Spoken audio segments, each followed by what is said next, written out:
Like, thanks so much. Thanks for the phone call. Like, I can't cover for you. He goes, listen, I wouldn't ask if it wasn't a big favor. I don't want to lose this guy. We came close with him for a couple of years. I'm going to Israel for a few weeks. I need you to cover for me. I said, okay, where is it? He said, it's in Lower Manhattan.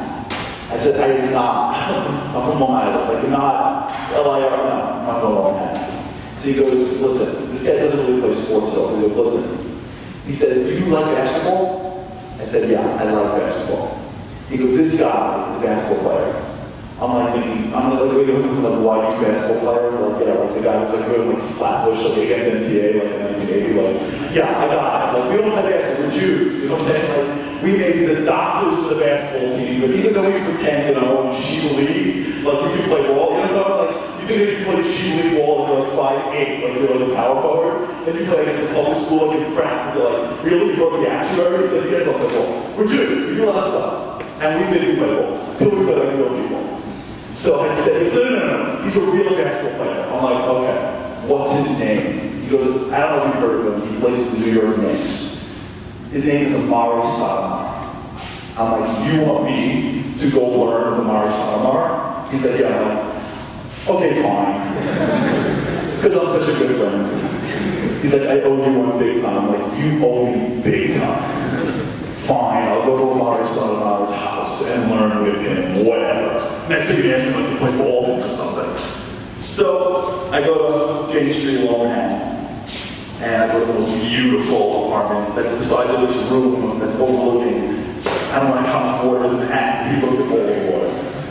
And I see the most interesting house ever, Amar'e, who is huge. 7 feet is so big. You think it's big on TV? Wait till it's like right up against you. I'm like talking to his like stomach. I'm like, what's up, Amar'e? He's like, I don't even know what you're talking about. I'm like, I need like a step stool to get him talking. And like you see a picture of him and like, I see his tube on the wall. He's got like a magnet, he's got a Star of David tattoo right in between his fingers. So he sits down, he's like, yo, Rabbi wasn't around. He said like, we can talk, Amar'e is really big in spirituality. He holds that he's part of the B'nai Yisrael. He's not B'nai Yaakov, he's not B'nai Yisrael, he's part of B'nai Menashe. He's an amazing guy, very spiritual. So we start talking. I'm like in heaven.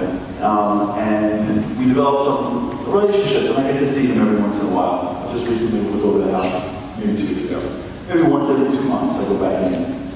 And every 2 months that I go back in, I meet one of his people or whatever, we're doing something together, and then I go talking for a few minutes, and I show him an idea that he likes to hear about that comes from the Torah, because he believes in what we believe it or not. So this is a period of time that I love very much, because I believe in my heart that if you want to be great, you have to tap into the greatest in the Torah, and if God is putting spirituality today, He's doing it this period of time. He's giving us what we need to get to everybody else.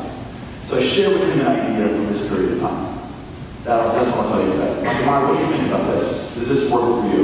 He's like, this is exactly, when I finish this is exactly what I think about. Maybe 5 times a week when I go play ball. I'm like, perfect, maybe it'll work when I can't get it. I'll show you one.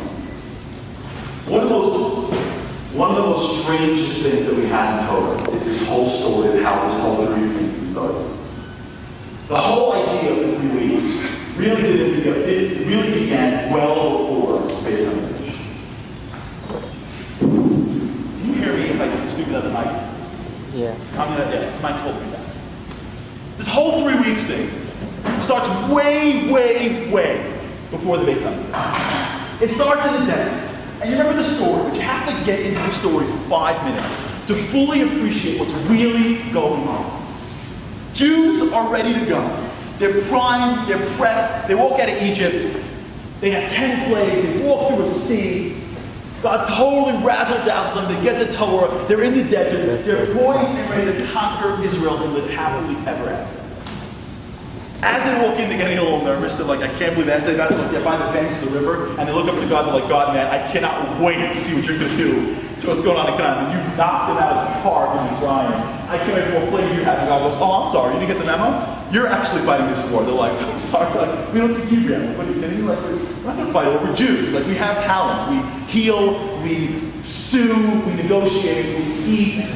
Tell you what we don't do is fight. You're never gonna find a bunch of guys come out of a bar and be like, yeah. The yeshiva just let out. Let's cross the street and get weird. Ever. No one's scared of us.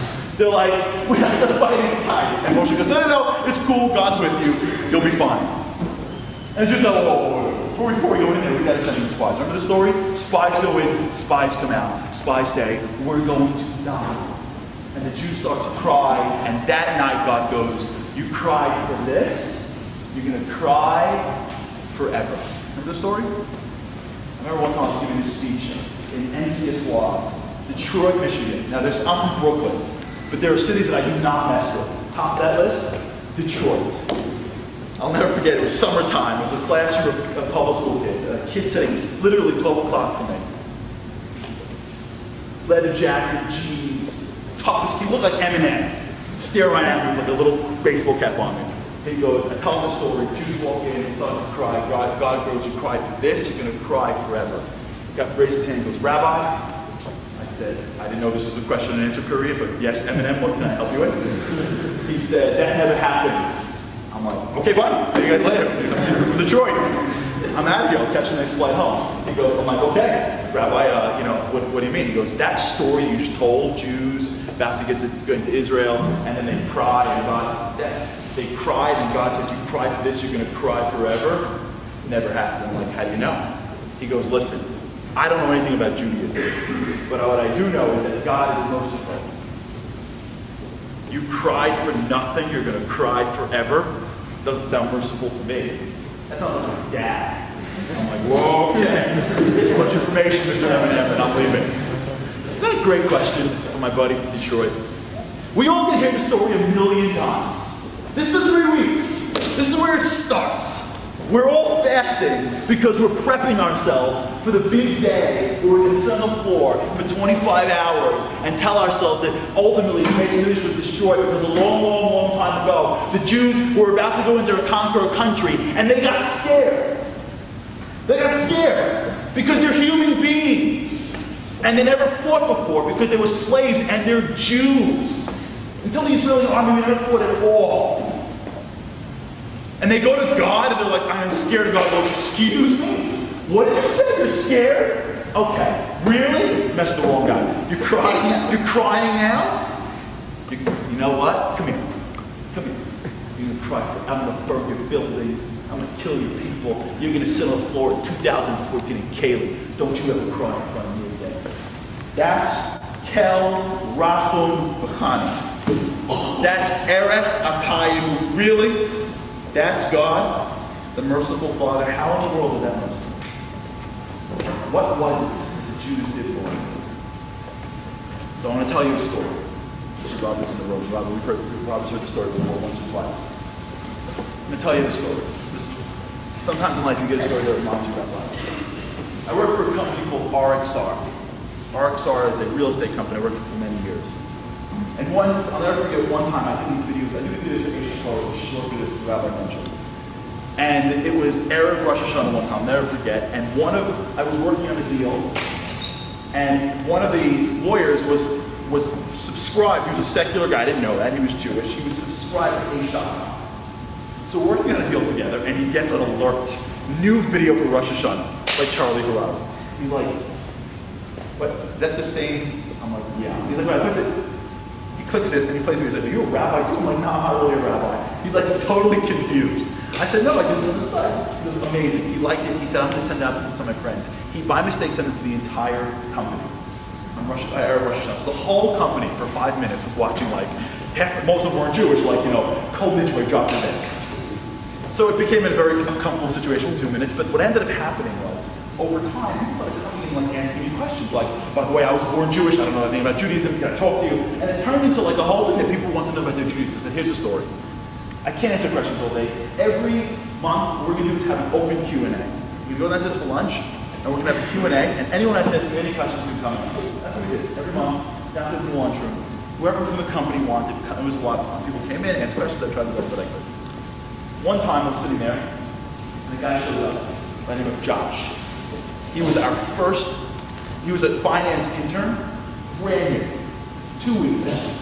Josh was 6'5", 250, cut like that. He's from Roswell. I'm talking about life and this. He's nodding, smiling, like totally into it too much. Like, yeah, oh, amazing, oh, great, taking notes. I'm like, hey, this guy's freaking me out. Finally, it's over. He comes up and he goes, Charlie, do you mind? Thank you so much. I said, you're welcome. He said, do you mind if I continue coming back to the classes? I said, Josh, of course. He goes, no. He was like, I'm comfortable. I didn't want to do this beforehand. He goes, I'm not Jewish. I'm like, I know. He goes, how do you know? I'm like, Josh, you're 6'5", you know what I'm talking about? 250. God doesn't make us that way, you know what I'm saying? Like, we're like 5'9", like, wow, you're really tall. You know? I'm like, yeah, you totally can come back. He's like, for real? I'm like, yeah, sure. So he comes back the next week, and we're talking about moments in high school that changed your life, how the impression you have on a kid could change his life. And Josh goes, Charles, you mind if I jump in? I said, yeah, you're 6'5". You want to give a class? Like, it's all good. You know what I'm saying? You can do whatever you want. So he gets up and tells a story. This is the best story. He goes, I grew up in Texas. And Texas has, what's the number one religion in Texas? Anybody? Number one religion in Texas is? Not Christianity, it's football. Texas's number one religion is football. He's like, I was born 6'5". He goes, when I was 3 years old, I had my growth spurt, and I was 6'5". He goes, when you're 6'5" in Texas, he goes, you are the Messiah. Because any high school that gets you is going to win the championship. He goes, when I came into high school, my first week, they had carpet, they had cheerleading squad, they did rose petals, forget about it. He goes, I was a mediocre football player. Like, I was decent at best. And my coach just couldn't motivate me. He goes, and then one time, this happened not too long ago, he goes, one time, some guy sent him a clip of a movie. And he saw what some coach did on a football movie, and he said he's going to try it out on me. I go, so what happened? Now meanwhile, everyone's like, what happened? So he goes, here's what happened. So I came to practice one day, and as I came to practice, coach goes, Josh. He goes, yeah. He goes, can you give me a death crawl?